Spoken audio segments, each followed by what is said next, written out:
ನಮಸ್ಕಾರ ಸ್ನೇಹಿತರೆ, ನಮ್ಮ ನಂಬಿಕೆಗೆ ಸ್ವಾಗತ ಸುಸ್ವಾಗತ. ಸ್ನೇಹಿತರೆ, ಮಯೂರ ಈ ಹೆಸರು ಕೇಳದೆ ಬಹುಶಃ ಯಾವ ಕನ್ನಡಿಗನೂ ಇರಲಾರನೇನು. ಅಷ್ಟು ಪ್ರಖ್ಯಾತವಾದದ್ದು ಈ ಹೆಸರು. ಈ ಹೆಸರು ಕೇಳಿದಾಕ್ಷಣ ನಮ್ಮ ಕಣ್ಣಾಲಿಯ ಒಳಬಿಂಬಕ್ಕೆ ಡಾಕ್ಟರ್ ರಾಜಣ್ಣನವರೇ ಬಂದು ಬಿಡ್ತಾರೆ. ಮಯೂರ ಸಿನಿಮಾದಲ್ಲಿ ಅಣ್ಣವರ ಅಭಿನಯ, ಅವರ ಗಾಂಭೀರ್ಯ, ಸಿನಿಮಾದಲ್ಲಿ ತೋರಿಸಿದ ತುಣುಕುಗಳು, ವಿವರಿಸಿದ ಇತಿಹಾಸ ನಿಜಕ್ಕೂ ಅತ್ಯದ್ಭುತವಾಗಿರುವಂಥದ್ದು. ಕನ್ನಡಿಗರ ಸಾಮೂಹಿಕ ಪ್ರಜ್ಞೆಯಲ್ಲಿ ಆಸ್ಮಿತೆಯ ಬೀಜವನ್ನು ಬಿತ್ತಿದವನು, ಸ್ವಾಭಿಮಾನದ ಕಿಚ್ಚನ್ನು ಹಚ್ಚಿದವನು, ಅಪಮಾನದ ನೋವನ್ನು ಅರಗಿಸಿಕೊಂಡು ಅದನ್ನು ಶೌರ್ಯವಾಗಿ ಪರಿವರ್ತಿಸಿಕೊಂಡವನು, ಕನ್ನಡಕ್ಕೆ ಸಾಹಿತ್ಯದ ಕಳೆಯನ್ನು ಮೂಡಿಸಿದವನು, ಕನ್ನಡಕ್ಕೆ ಶಾಸ್ತ್ರೀಯ ಭಾಷಾಸ್ಥಾನ ದೊರೆಯಲು ನಿಮಿತ್ತವಾದ ಸಾಮಾನ್ಯ ವಂಶದ ಕನ್ನಡಿಗ ಮಯೂರ ಶರ್ಮಾ ಅಥವಾ ಮಯೂರ ವರ್ಮ. ಬನ್ನಿ ಹಾಗಿದ್ರೆ ಇವತ್ತಿನ ಸಂಚಿಕೆಯಲ್ಲಿ ಮಯೂರ ವರ್ಮನ ಕುರಿತಾದ ಕುತೂಹಲ ಭರಿತ ಕಥೆಯನ್ನು ತಿಳಿಯುತ್ತಾ ಹೋಗೋಣ. ಅದಕ್ಕೂ ಮುನ್ನ ನಮ್ಮ ನಂಬಿಕೆಗೆ ನಿಮ್ಮ ಬೆಂಬಲವಿರಲಿ. ಸ್ನೇಹಿತರೆ, ಒಂದು ರಾಜವಂಶವು ಹೊಸದಾಗಿ ತಲೆ ಎತ್ತಿ ನೆಲೆಗೊಳ್ಳಬೇಕಾದ್ರೆ ಅದು ರಾತ್ರೋರಾತ್ರಿ ಘಟಿಸಿರಬಹುದಾದ ಪವಾಡವಲ್ಲ. ಅದೊಂದು ಬಹುಕಾಲದ ಪ್ರಯತ್ನದ ಪ್ರಕ್ರಿಯೆ. ಅದಕ್ಕಾಗಿ ಪಡಬೇಕಾದ ಪರಿಶ್ರಮ, ತೆರಬೇಕಾದ ಬಲಿದಾನವು ಅಪಾರವಾದದ್ದು. ಹಾಗೆ ಬೆಳೆದು ನಿಂತು ಕನ್ನಡ ನೆಲದ ಮೊದಲ ಸಾಮ್ರಾಜ್ಯವಾಗಿದ್ದು ಕದಂಬ ವಂಶದ ಮಯೂರ ವರ್ಮನ ಸಾಮ್ರಾಜ್ಯ. ಅಂದಿನ ಕಾಲಮಾನದಲ್ಲಿ ದಕ್ಷಿಣ ಭಾರತದಲ್ಲಿ ಆಡಳಿತ ನಡೆಸುತ್ತಿದ್ದದ್ದು ಪ್ರಬಲ ರಾಜವಂಶ ಪಲ್ಲವರು. ಕಿರಿವಯಸ್ಸಿನ ರಾಜ ಶಿವಸ್ಕಂದ ವರ್ಮ. ಅವನ ರಾಜಧಾನಿ ಕಂಚಿ ಪಟ್ಟಣವು ದಕ್ಷಿಣ ವಿದ್ಯಾಕಾಶಿ ಎಂದು ಹೆಸರಾಗಿದ್ದು ಅಲ್ಲಿ ಹಲವಾರು ರಾಜವಂಶದ ಕೃಪಾಪೋಷಿತ ಗುರುಕುಲಗಳಿದ್ವು. ಮಯೂರ ಶರ್ಮನು ವರದಾ ನದಿಯ ಎಡದಂಡೆಯ ತೀರದಲ್ಲಿನ ಕಾಡಿನ ಒಳಭಾಗದಲ್ಲಿದ್ದ ಬ್ರಾಹ್ಮಣರ ಅಗ್ರಹಾರ ತಾಣ ಕಂದೂರಿನಲ್ಲಿ ಜನಿಸಿದ್ದ. ಆತ ಮಾನವ್ಯ ಗೋತ್ರದ ಹಾರುವರ ವಂಶಸ್ಥ. ಅಪ್ಪಟ ಕರ್ಮಟ ಬ್ರಾಹ್ಮಣ ಕುಟುಂಬದ ಹುಡುಗ. ಅಲ್ಲಿನ ಗುರುಕುಲದಲ್ಲಿ ಸ್ಥಳೀಯ ಕಸುಬುಗಳ ಆಧಾರಿತ ವಿದ್ಯಾಭ್ಯಾಸ ಮಾತ್ರ ನೀಡಲಾಗ್ತಿತ್ತು. ಬರಹ ರೂಪದ ಅಕ್ಷರಾಭ್ಯಾಸ ಪ್ರಮುಖವಾಗಿರಲಿಲ್ಲ.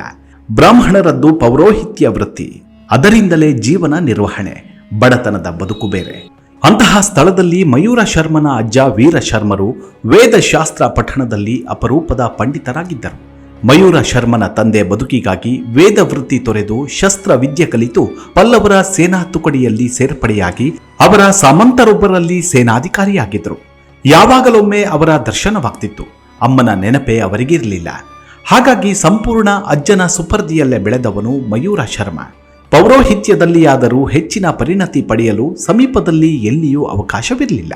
ಅದರಿಂದಾಗಿ ಮಯೂರನು ಅಜ್ಜನೊಂದಿಗೆ ದಕ್ಷಿಣದ ವಿದ್ಯಾಕಾಶಿ ಕಂಚಿಗೆ ಬಹಳ ಆಸೆ ಹೊತ್ತು ಆಗಮಿಸ್ತಾನೆ. ಅಲ್ಲಿ ಗುರುಕುಲವೊಂದರಲ್ಲಿ ಆಶ್ರಯ ದೊರೆತು ವಿದ್ಯಾಭ್ಯಾಸ ಪ್ರಾರಂಭವಾಗುತ್ತೆ. ಅಲ್ಲಿನ ಗುರುಕುಲದಲ್ಲಿ ಎಷ್ಟೋ ಬಾರಿ ಶಾಸ್ತ್ರ ಕಲಿಯಲು ಬಂದ ವಿದ್ಯಾರ್ಥಿಗಳು ಶಸ್ತ್ರಾಸ್ತ್ರ ಹಿಡಿದು ಕಲಿತ ವಿಶೇಷಗಳು ನಡೆಯುತ್ತಿದ್ವು. ಚತುರಮತಿಗಳಾಗಿದ್ದವರು ಕೆಲವರು ಶಸ್ತ್ರಾಭ್ಯಾಸದ ನಂತರದ ಹೊತ್ತಿನಲ್ಲಿ ಸ್ಥಳೀಯ ರಾಜಮನೆತನದ ಸೇನಾನಿಗಳ ಮಕ್ಕಳೊಡನೆ ಯುದ್ಧಾಸ್ತ್ರಗಳನ್ನು ಅಭ್ಯಾಸ ಮಾಡ್ತಿದ್ರು. ಮಯೂರ ಶರ್ಮ ಹದಿಹರೆಯದವನು, ಉತ್ಸಾಹಿ. ಹೀಗಾಗಿ ವಿಶೇಷ ಮತ್ತು ಕಠಿಣ ತರಬೇತಿಯ ಪರಿಣಾಮವಾಗಿ 6-8 ಮಾಸ ಕಳೆಯುವಷ್ಟರಲ್ಲಿ ಕೆಲವೊಮ್ಮೆ ರಾಜ ಪರಿವಾರದ ಅಭ್ಯರ್ಥಿಗಳಿಗಿಂತ ಮಿಗಿಲಾಗಿ ಕಣಕ್ಕೆ ಬೀಳುತ್ತಿದ್ದ. ಹುಡುಗ ವೇದಾಧ್ಯಯನ ಮತ್ತು ದೈಹಿಕ ಚಟುವಟಿಕೆಗಳು ಎರಡರಲ್ಲಿಯೂ ಚುರುಕಾಗಿದ್ದ. ಅವನಲ್ಲಿದ್ದ ಕಲಿಯಬೇಕೆಂಬ ಹಸಿವು ಮತ್ತು ಪರಿಶ್ರಮದ ಕಾರಣದಿಂದ ಉಳಿದವರಿಗಿಂತ ಭಿನ್ನವಾಗಿ ಗುರುತಿಸಲ್ಪಟ್ಟಿದ್ದ. ಇದರಿಂದ ಅವನ ಸಹಪಾಠಿಗಳಾಗಿದ್ದ ರಾಜ ಪರಿವಾರದ ವಿದ್ಯಾರ್ಥಿಗಳಿಗೆ ಇವನೆಂದರೆ ಹೊಟ್ಟೆಕಿಚ್ಚು. ಹಲವಾರು ಸಾರಿ ಅವರು ಅಭ್ಯಾಸದ ಕಾಲದಲ್ಲೇ 4-6 ಜನ ಒಟ್ಟಾಗಿ ಅವನ ಮೇಲೆ ಹಾಯುತ್ತಿದ್ದರು. ಮಯೂರನು ಅವರನ್ನೆಲ್ಲ ಚಾಕಚಕ್ಯತೆಯಿಂದ ನಿವಾರಿಸಿಕೊಳ್ಳುತ್ತಿದ್ದ. ಅವರ ಹೊಟ್ಟೆಕಿಚ್ಚು ಅತಿಯಾಗಿ ಇವನನ್ನ ಹೇಗಾದರೂ ಗುರುಕುಲದಿಂದ ವ್ಯವಸ್ಥಿತವಾಗಿ ಹೊರಹಾಕುವ ಪ್ರಯತ್ನ ಮಾಡ್ತಾರೆ. ಇದಕ್ಕೆ ಪರೋಕ್ಷವಾಗಿ ರಾಜನ ಬೆಂಬಲವೂ ಇತ್ತು. ಅವರೆಲ್ಲರೂ ಒಟ್ಟಾಗಿ, ಬ್ರಾಹ್ಮಣನಾದ ನಿನಗೇಕೆ ಶಸ್ತ್ರಾಭ್ಯಾಸ? ನೀನು ಸುತ್ತಲಿನ ಜನರನ್ನ ಕೂಡಿಸಿ ಅರಸೊತ್ತಿಗೆಯ ವಿರುದ್ಧ ಎತ್ತಿ ಕಟ್ಟುವ ಇರಾದೆಯನ್ನ ಹೊಂದಿರುವೆಯ? ನಿನ್ನ ಸ್ಥಾನಮಾನ ಅರಿತು ನಡೆದುಕೋ, ಇಲ್ಲಿ ನೀನಿರಬೇಡ ನಡೆ ಎಂದು ಗುರುಕುಲದ ಮಧ್ಯದ ಅಂಗಳದಿಂದ 4-6 ರಾಜ ಮನೆತನದ ವಿದ್ಯಾರ್ಥಿಗಳು ಮಯೂರನನ್ನ ದರದರನೆ ಎಳೆತಂದು ಹೊರದಬ್ಬುತ್ತಾರೆ. ಮಯೂರ ಬೀದಿಯ ಧೂಳಿನಲ್ಲಿ ಮುಖ ಅಡಿಯಾಗಿ ಬಿದ್ದ. ಅವನಿಗೆ ತುಂಬಾ ಅವಮಾನವಾಯಿತು. ಮಯೂರನ ಸ್ವಾಭಿಮಾನ ಕೆರಳಿತು. ಎದೆಯಲ್ಲಿ ಸಿಟ್ಟಿನ ಜ್ವಾಲೆ ಹೊತ್ತಿತ್ತು. ಕಣ್ಣನ್ನ ಕೆರಳಿಸಿದವನೇ, ಹೇಯ್, ಇವತ್ತಿನಿಂದ ಸೂರ್ಯಪಥ ಬದಲಿಸಿದಂತೆ ನನ್ನ ಬದುಕಿನ ಪಥವನ್ನ ಬದಲಾಯಿಸುವಂತೆ ಮಾಡಲು ನೀವೆಲ್ಲರೂ ಕಾರಣರಾಗಿದ್ದೀರಿ. ಒಂದೋ ನಾನು ಇದಕ್ಕೆಲ್ಲ ಕೊನೆ ಹಾಡುತ್ತೇನೆ, ಅಥವಾ ನನ್ನ ಪ್ರಯತ್ನದಲ್ಲಿ ನಾನೇ ಕೊನೆಯಾಗುತ್ತೇನೆ. ಅಲ್ಲಿಯವರೆಗೂ ಮತ್ತೆ ಈ ನೆಲಕ್ಕೆ ಕಾಲಿಡಲಾರೆ ಎಂದು ಶಪಥವನ್ನ ಮಾಡಿದ. ಅರ್ಜುನೊಡನೆ ಕೂಡಲೇ ಅಲ್ಲಿಂದ ಹೊರಟು ತನ್ನ ಸ್ಥಳ ತಾಳಗುಂದಕ್ಕೆ ಹಿಂದಿರುಗಿದ. ಅಂದಿನಿಂದಲೇ ತನ್ನ ನಾಡಿನಲ್ಲಿ ಸ್ವತಂತ್ರ ಸಾಮ್ರಾಜ್ಯವೊಂದನ್ನು ಕಟ್ಟುವ ನಿರ್ಧಾರಕ್ಕೆ ಮುನ್ನುಡಿಯಾಯಿತು. ಅಂದಿನ ಕಾಲದಲ್ಲಿ ಭರತ ಖಂಡದ ಮಧ್ಯಭಾಗ ಸಾವಿರಾರು ಸಾಮಂತರ ಮಾಂಡಲಿಕರ ಸಂಸ್ಥಾನವಾಗಿಯೇ ಆಳಲ್ಪಡ್ತಿತ್ತು. ಅಲ್ಲಿಯವರೆಗೆ ಆ ಪ್ರದೇಶವನ್ನ ಸ್ವತಃ ತಮ್ಮವನೆನ್ನುವ ಯಾವುದೇ ಮಾಂಡಲಿಕ, ದಳವಾಯಿ, ಸಾಮಂತ, ಸ್ವತಂತ್ರ ರಾಜರು ಆಳಿರಲಿಲ್ಲ. ಕುಂತಳದ ಒಳಭಾಗ ದಟ್ಟಾನುದಟ್ಟ ಕಾನನ ಪ್ರದೇಶದಲ್ಲಿ ಬದುಕಿದ್ದ ಹಲವಾರು ಬುಡಕಟ್ಟು ಮತ್ತು ಸಂಪ್ರದಾಯಬದ್ಧ ಜೀವನ ಶೈಲಿಗೆ ಹೊಂದಿಕೊಂಡಿದ್ದ ಪಂಗಡಗಳಿಗೆ ಯಾವ ಜಂಜಡವೂ ಬೇಕಿರಲಿಲ್ಲ. ಅವರ ಬದುಕೇನಿದ್ದರೂ ಕಾಡಿನ ಮಧ್ಯೆ ನೀರಿನ ತೊರೆಗಳ ದಂಡೆಯಲ್ಲಿ ಸರಾಗವಾಗಿ ನಡೆದಿತ್ತು. ಯಾವುದೇ ರಾಜಕುಟುಂಬ ಪಾಳೆಗಾರಿಕೆಯಲ್ಲಿ ಏನೇ ಬದಲಾವಣೆಯಾದರೂ ತಮ್ಮ ಮೂಲ ಬದುಕು ಮತ್ತು ಜೀವನ ಶೈಲಿ ತಮ್ಮ ತನಕ್ಕೆ ಚ್ಯುತಿ ಬಾರದಂತೆ ತಮ್ಮನ್ನು ಸಲುಹಿದರೆ ಸಾಕೆನ್ನುವ ಮನೋಭಾವ ಅವರಲ್ಲಿ ಬೇರು ಬಿಟ್ಟಿತ್ತು. ಇಂತಹ ಬುಡಕಟ್ಟಿನ ಜನಾಂಗದವರನ್ನ ಸಮಾಜದಲ್ಲಿ ಕಡುಂಬುಗಳು ಎಂದು ಗುರುತಿಸಲಾಗ್ತಿತ್ತು. ಅವರು ಮೂಲತಃ ಕಾಡುಗೊಂಡರ, ನಾಡಬೇಡರ ಪಡೆಗಳಲ್ಲಿ ಬೆರೆತು ಹೋಗಿದ್ದ ಬುಡಕಟ್ಟು ಜನಾಂಗ. ಸಹಜವಾಗಿ ಅವರು ಸಾಹಸಿಗಳು ಮತ್ತು ಪರೋಕ್ಷ ಯುದ್ಧ ತಂತ್ರಗಾರಿಕೆಯಲ್ಲಿ ಅತ್ಯಂತ ಪರಿಣಿತರಾಗಿದ್ದರು. ಕಂಚಿಗೆ ಬೆಟ್ಟದಷ್ಟು ಆಸೆ ಹೊತ್ತು ಹೋಗಿ ಅಲ್ಲಿ ಅವಮಾನಿತನಾಗಿ ಹಿಂತಿರುಗಿ ಬಂದಿದ್ದ ಮಯೂರ ಶರ್ಮ ತನ್ನ ಅಜ್ಜ ವೀರ ಶರ್ಮರೊಡನೆ ತಾನೊಂದು ಸ್ವತಂತ್ರ ಸಾಮ್ರಾಜ್ಯ ಕಟ್ಟುವ ಮನದಾಸೆಯನ್ನ ಹೇಳಿಕೊಂಡ. ಅದಕ್ಕಾಗಿ ಅವರ ಮಾರ್ಗದರ್ಶನವನ್ನ ಕೋರಿದ. ಬುಡಕಟ್ಟು ಜನಾಂಗದವರಿಗೆ ವೀರ ಶರ್ಮರೆಂದರೆ ಶಾಸ್ತ್ರ ಕೋವಿದರಿದ್ದಂತೆ, ದೇವತೆಯ ಸ್ವರೂಪದಂತೆ ಕಾಣ್ತಿದ್ರು. ಅವರ ಮಾತನ್ನವರು ಗೌರವಿಸ್ತಿದ್ರು. ಅವರು ಮೊದಲು ತಮ್ಮ ಪ್ರದೇಶದ ಕಡುಂಬಿಗಳು ಮತ್ತು ಬೇಡರ ಪಡೆಯ ಮುಖ್ಯಸ್ಥರೊಡನೆ ಸಮಾಲೋಚನೆ ನಡೆಸ್ತಾರೆ. ಅವರೆಲ್ಲರೂ ಒಗ್ಗೂಡಿ ಮಯೂರ ಶರ್ಮನಿಗೆ ಸಮರ್ಥನೆ ನೀಡಲು ಒಪ್ಪಿಕೊಳ್ತಾರೆ. ಮಯೂರ ಶರ್ಮನ ತಂದೆ ಬಂಧುಸೇನ ಹಲವು ವರ್ಷಗಳ ಹಿಂದೆಯೇ ಸೇನಾಧಿಕಾರಿಯಾಗಿ ಮಾಂಡಲೇಶ್ವರನೊಬ್ಬನ ಬಳಿ ಸೈನಿಕ ಶಿಕ್ಷಣ ಕೊಡುವವನಾಗಿದ್ದ. ಅವನಿಗೂ ವೀರ ಶರ್ಮರು ಕರೆ ಕಳುಹಿಸಿ ಬರಮಾಡಿಕೊಳ್ತಾರೆ. ಸ್ಥಳೀಯ ಪಡೆಗಳಿಗೆ ವ್ಯವಸ್ಥಿತವಾದ ಯುದ್ಧ ತರಬೇತಿಯನ್ನು ಕೊಡಲು ಪ್ರಾರಂಭಿಸ್ತಾರೆ. ಮಧ್ಯ ಭಾರತದ ಹಲವು ಭಾಗಗಳಲ್ಲಿ ಸಾಮಂತರಾಗಿದ್ದರೂ ಹಲವಾರು ವರ್ಷಗಳು ಹಾಗೆಯೇ ಉಳಿದು ಅವಕಾಶ ದೊರೆತರೆ ತಾವು ಸ್ವಾಯತ್ತರಾಗಬೇಕೆಂಬ ಹಂಬಲ ಹೊಂದಿದ್ರು. ಆದರೆ ಪಲ್ಲವರ ಬೃಹತ್ ಸೈನ್ಯವನ್ನ ಎದುರಿಸುವ ಸಾಮರ್ಥ್ಯವಿಲ್ಲದೆ ಅರಸರನ್ನೇ ನಂಬಿಕೊಂಡಿದ್ರು. ಚಂದ್ರಾವಳಿಯ ಸರಹದ್ದು ಪ್ರದೇಶದ ಹಿಡಿತವಿಟ್ಟುಕೊಂಡಿದ್ದ ಪುಂಡರೀಕನೆಂಬ ನಾಯಕ ಮಾತ್ರ ಅವಕಾಶ ದೊರೆತರೆ ಅರಸನ ವಿರುದ್ಧ ತಿರುಗಿ ಬೀಳಲು ಕಾಯ್ತಿದ್ದ. ಮಯೂರ ಶರ್ಮನ ಪ್ರಯತ್ನಕ್ಕೆ ಚಂದ್ರಾವಳಿಯೇ ಕೇಂದ್ರ ಸ್ಥಾನವಾಯಿತು. ಸತತ 2 ವರ್ಷಗಳ ಸಂಘಟನೆ, ಪೂರ್ವ ಸಿದ್ಧತೆ, ಕಠಿಣ ತರಬೇತಿಯ ನಂತರ ತಮ್ಮ ಮೊದಲ ದಾಳಿಗೆ ಮಯೂರ ಶರ್ಮನ ಸೈನ್ಯ ಮುಂದಾಯಿತು.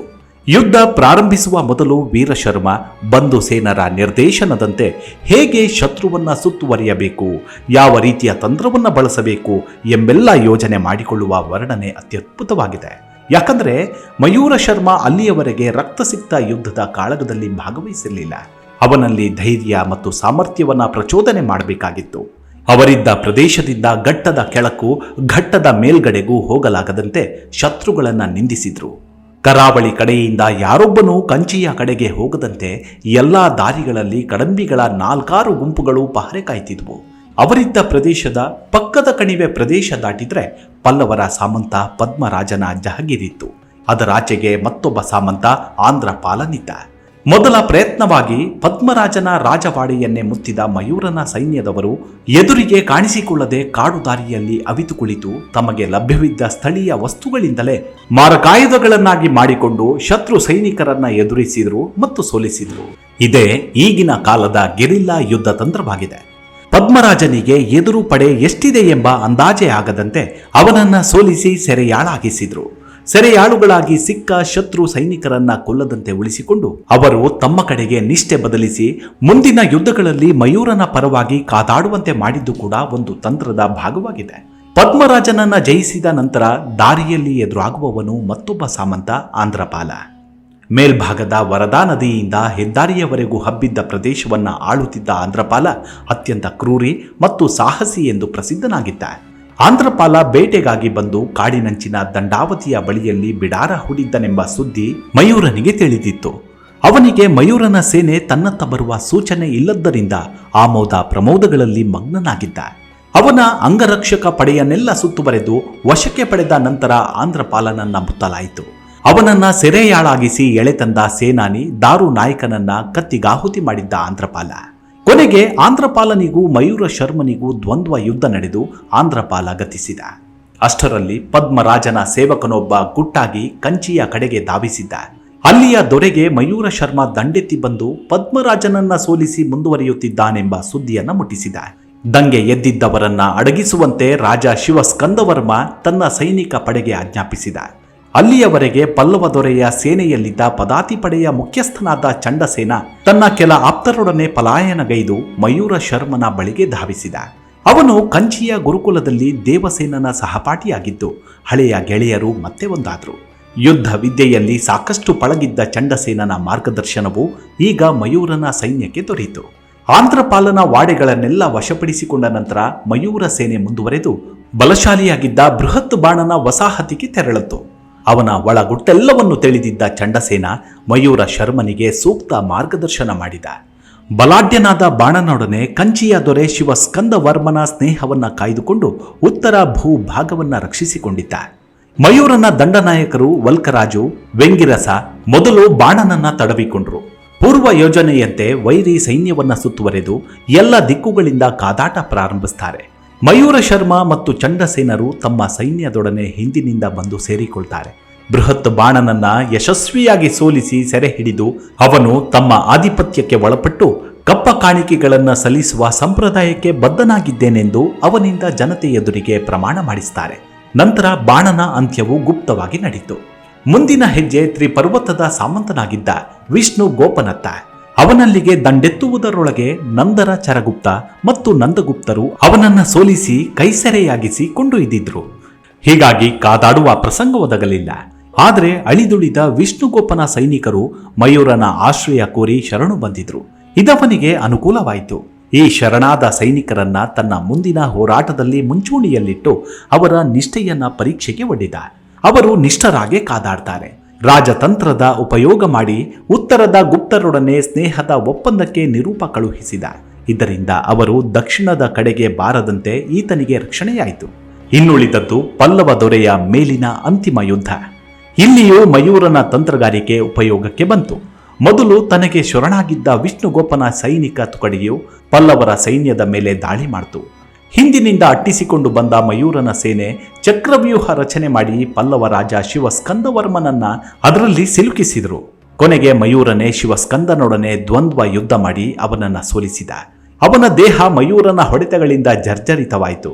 ಅವನನ್ನ ಸೆರೆಯಾಳಾಗಿ ತಮ್ಮ ಶಿಬಿರಕ್ಕೆ ಒಯ್ತಾರೆ. ಅಲ್ಲಿ ಎತ್ತರದ ಆಸನದಲ್ಲಿ ರಾಜನಂತೆ ಕುಳಿತಿದ್ದ ಮಯೂರನ ಎದುರಿಗೆ ಸೆರೆಯಾಳಾಗಿ ನಿಂತಿದ್ದ ಶಿವಸ್ಕಂದವರ್ಮನಿಗೆ ತಾನು ಕಂಚಿ ಗುರುಕುಲದಿಂದ ತಿರಸ್ಕಾರಗೊಂಡ ನಂತರ ಅಂದಿನವರೆಗಿನ ಘಟನೆಗಳನ್ನು ವಿವರಿಸಿದ. ಅದಕ್ಕೆ ಕಾರಣವಾಗಿದ್ದ ತನ್ನ ಶಪಥವನ್ನ ಜ್ಞಾಪಿಸಿದ. ಪಲ್ಲವರ ಪತನದಿಂದ ಸಂಪೂರ್ಣವಾಗಿ ಮಯೂರ ಶರ್ಮ ತನ್ನ ಸಾಮ್ರಾಜ್ಯವನ್ನ ಅದರ ಪೂರ್ಣ ಗಡಿಗಳವರೆಗೆ ವಿಸ್ತರಿಸಿದಂತಾಯಿತು. ಅವನ ಹಠಸಾಧನೆ ಪೂರ್ತಿಯಾಗಿತ್ತು. ಹಿಂದೊಮ್ಮೆ ಅವರುಗಳು ಗುರುಕುಲದಲ್ಲಿ ಬ್ರಾಹ್ಮಣರಿಗೇಕೆ ರಾಜ್ಯಭೋಗ ಅಧಿಕಾರ ಎಂದು ಹೀಯಾಳಿಸಿದ್ದರ ಪರಿಣಾಮವಾಗಿ ಈಗ ಹೊಸ ಅರಸು ಮನೆತನವೊಂದು ಮಯೂರನ ಮುಂದಾಳತ್ವದಲ್ಲಿ ಹುಟ್ಟಿತ್ತು. ಶಿವಸ್ಕಂದವರ್ಮನ ಸಾಮ್ರಾಜ್ಯ ಅವನ ಮಾಂಡಲಿಕರು, ಸಾಮಂತರು, ಗೊಲ್ಲರು, ಬೇಡ ಸಮುದಾಯದವರು, ಊರ ಪ್ರಮುಖರು ಅಷ್ಟೇ ಅಲ್ಲ, ಅವನ ಸರಹದ್ದಿನ ಆಚೀಚೆಯ ಮಾನ್ಯ ಮಾಡಲಾದ ಸರ್ವವು ಮಯೂರನ ರಾಜ್ಯಕ್ಕೆ ಒಳಪಟ್ಟು ಅವನ ಅಧೀನವಾಯಿತು. ಶಿವಸ್ಕಂದನ ಅಂದಿನ ಅಹಂಗೆ ಕಾರಣವಾದ ಆತನ ಹೆಸರನ್ನ ಕಿತ್ತುಕೊಂಡು ಅಂದಿನಿಂದ ತಾನು ಮಯೂರ ಶರ್ಮನ ಬದಲಾಗಿ ಮಯೂರ ವರ್ಮನೆಂದು ಹೊಸ ನಾಮಕರಣ ಮಾಡಿಕೊಂಡ. ಕುಂತಳ ನಗರದ ಮಧ್ಯ ಭಾಗದಲ್ಲಿರುವ ಧೂಪದ ಕಾಡು ಗಿರಿ ಕಂದರಗಳ ನಾಡಿನಲ್ಲಿ ತನ್ನ ಆರಾಧ್ಯ ದೈವ ಮಧುಕೇಶ್ವರ ದೇವಾಲಯವನ್ನ ಬೃಹತ್ ಗಾತ್ರದಲ್ಲಿ ನಿರ್ಮಿಸಲು ಆಜ್ಞೆ ಮಾಡಿದ. ಶ್ರೀ ಪರ್ವತದ ಘಟ್ಟದಾಚೆಯ ಕುಂತಳದ ಮಧ್ಯದಲ್ಲಿ ಹೊಸ ರಾಜಧಾನಿಯನ್ನ ನಿರ್ಮಿಸಲಾಯಿತು. ಅದನ್ನ ಕದಂಬ ಸಾಮ್ರಾಜ್ಯದ ರಾಜಧಾನಿ ವೈಜಯಂತಿಪುರ ಎಂದು ಘೋಷಣೆ ಮಾಡಲಾಯಿತು. ಮುಂದೆ ಮಯೂರವರ್ಮನ ಸಾಮ್ರಾಜ್ಯಕ್ಕೆ ಸೇರಿಸಲು ಬೇಕಾಗಿದ್ದ ಸಂಪೂರ್ಣ ದಕ್ಷಿಣ ಪ್ರದೇಶವನ್ನೆಲ್ಲ ವಶಪಡಿಸಿಕೊಳ್ಳಲಾಯಿತು. ವೈಜಯಂತಿಪುರ ನಿಸರ್ಗ ಸೌಂದರ್ಯ ರಾಶಿಯನ್ನ ಹೊತ್ತಿತ್ತು. ಅದನ್ನ ಮತ್ತಷ್ಟು ಅದ್ಭುತಗೊಳಿಸಿದ್ರು ಮಯೂರವರ್ಮನ ಪ್ರಜೆಗಳು. ರಾಜಧಾನಿ ಸಕಲ ವೈಭವದಿಂದ ಕಂಗೊಳಿಸಿತ್ತು. ರಾಜ ಲಾಂಛನವಾಗಿ ಸಿಂಹವನ್ನ ಹೊಂದಿದ್ದರೆ ರಾಜ್ಯದ ಧ್ವಜವಾಗಿ ವಾನರ ಗುರುತಿನ ಕೇಸರಿ ಧ್ವಜ ಆರೋಹಿಸಿತ್ತು. ರಾಜ ಮಯೂರವರ್ಮ ಉಮೇದಿನಿಂದ ಅಶ್ವಮೇಧ ಯಜ್ಞವನ್ನ ಮಾಡಬೇಕೆಂದಿದ್ದಾಗ ಅಲ್ಲಿವರೆಗೆ ಅವನಿಂದ ಪರಾಜಿತರಾದವರ ಕಡೆಯಲ್ಲಿ ಅಳಿದುಳಿದವರನ್ನ ಒಟ್ಟುಗೂಡಿ ಹೇಗಾದರೂ ಕದಂಬರನ್ನ ಮುಗಿಸಿಬಿಡಬೇಕೆಂದು ಅಧೀರ ಚಕ್ರಬಾನುವಿನ ನೇತೃತ್ವದಲ್ಲಿ ಯುದ್ಧವನ್ನ ಸಾರಿದ್ರು. ಅಲ್ಲಿಯೂ ಮಯೂರವರ್ಮನ ರಣತಂತ್ರ ಕೈಗೂಡಿ ಚಕ್ರಬಾನು ಸೋತು ಗತಪ್ರಾಣನಾದ. ನಂತರ ನಿರಾತಂಕವಾಗಿ ಅಶ್ವಮೇಧ ಯಾಗವನ್ನ ಮಾಡಿದ ಮಯೂರವರ್ಮ. ಇಂದಿಗೂ ಈ ಮಯೂರವರ್ಮ ಕರುನಾಡಿನ ಹೆಮ್ಮೆಯ ಪ್ರತೀಕ. ಎಂದೆಂದಿಗೂ ಅಜರಾಮರನಾಗಿದ್ದಾನೆ ಈ ಕರುನಾಡ ಮಣ್ಣಿನಲ್ಲಿ. ಮುಂದಿನ ಸಂಚಿಕೆಯಲ್ಲಿ ಮತ್ತೆ ಸಿಗೋಣ. ಅಲ್ಲಿವರೆಗೂ ನಿಮ್ಮ ಆರೋಗ್ಯದ ಕಡೆ ಗಮನವಿರಲಿ. Take care. ನಮಸ್ಕಾರ.